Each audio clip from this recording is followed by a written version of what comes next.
మొదటి ఏడాదే 2 లక్షల ఉద్యోగాలు ఇస్తామన్నారు. అయినా మన కేసీఆర్ నోటిఫై చేసినాయి తప్ప వాళ్ళు ఇచ్చినవి కేవలం 12,000.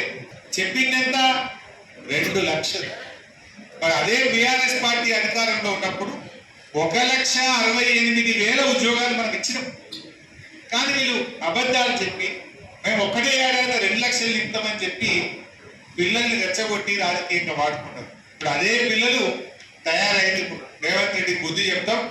మా దగ్గరికి అశోక్ నగర్కు రాహుల్ గాంధీని పట్టుకొని వచ్చి ఈయన నమ్మమని చెప్పి రాహుల్ గాంధీతో నమ్మించింది, మాకు చెప్పించి. గెలవలే రాహుల్ గాంధీ ఢిల్లీలో పడ్డాడు, మళ్ళీ తెలంగాణ మొగం చూస్తలేడు, రాహుల్ గాంధీ పద్దలేదు. రేవంత్ రెడ్డి ఏమో చుట్టూ 100 మంది పోలీసులు పెట్టుకొని తిరుగుతుంది. ఆడేవాడు అడుగుతాడు, పట్టుకే తిరుగుతాడు. రమ్మని ఈ అశోక్ నగర్ సెంట్రల్ లైబ్రరీకి రేవంత్ రెడ్డి మున్పట్లకి వచ్చి మెట్ల మీద కూర్చోమని ఏమైతుందో తెలియదా? రాడిగా వచ్చే ధైర్యం లేదు. అట్లా నిరుద్యోగ యువతను మోసం చేశారు.